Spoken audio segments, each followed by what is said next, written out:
खुशखबरी देता हूं मैं। एक बहुत बड़ी खुशखबरी जिसका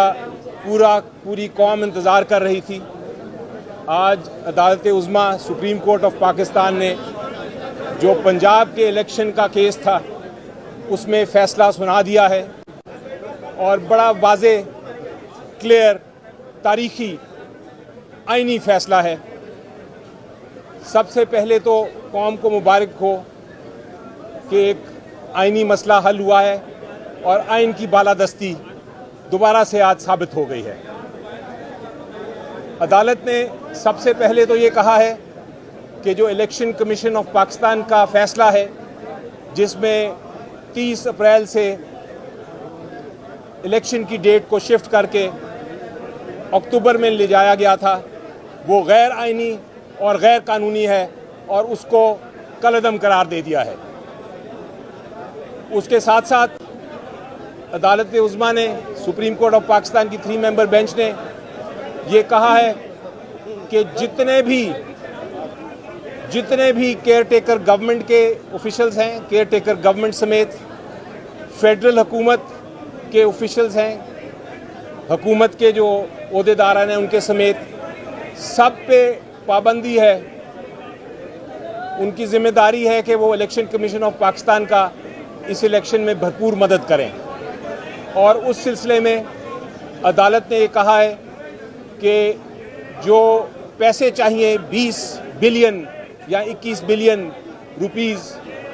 वो फेडरल हुकूमत फराहम करेगी इलेक्शन कमीशन ऑफ पाकिस्तान को, और अगर उसमें उन्होंने ताख़ीर की तो इलेक्शन कमीशन ऑफ पाकिस्तान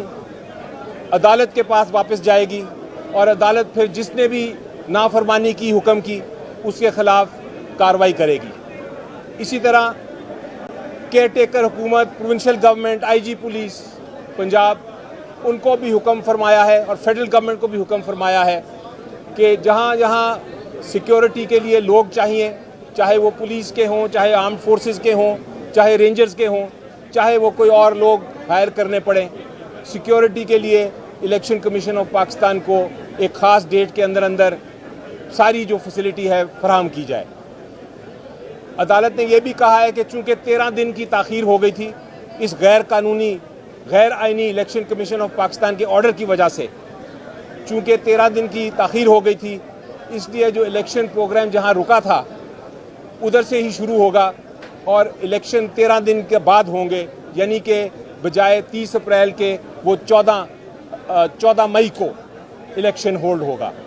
और उसमें किसी किस्म की ताख़ीर जो है वो बर्दाश्त नहीं की जाएगी। इससे क्लियर, इससे कॉन्स्टिट्यूशनली क्लियर फैसला नहीं हो सकता मेरी नज़र में। साथ अदालत ने यह भी वाज़े कर दिया है कि जो 5 और 3 रुकनी बेंच की बातें हो रही थी, अदालत ने क्लियर कर दिया है कि वो 5 रुकनी बेंच ही था और उसमें मेजॉरिटी फ़ैसला, माइनॉरिटी फ़ैसला जो है वो अलग है, जो जस्टिस मंसूर अली शाह साहब ने किया और मंदोखेल साहब ने किया, और मेजॉरिटी फ़ैसला जो चीफ़ जस्टिस और बाकी दीगर जजरा साहबान ने किया वही वैलिड और वही लीगल फ़ैसला है। उसके अलावा और कोई फ़ैसला नहीं माना जाएगा सुप्रीम कोर्ट में। ये भी क्लियर कर दिया कि जहाँ तक जस्टिस काजी फायजीसा साहब ने जो जजमेंट दी थी जिसके अंदर एक कन्फ्यूजन थी कि क्या ये वाला केस रुकता है कि नहीं,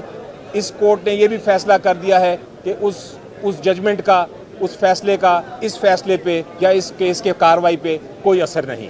तो फिर एंड में मैं यही कहूँगा कि मुबारक हो, 14 को इलेक्शन अब पंजाब असम्बली में हैं और इंशाल्लाह आपको उम्मीद है कि हम पुरअमन क्लियर इलेक्शंस होंगे और इसके बाद मैं आपको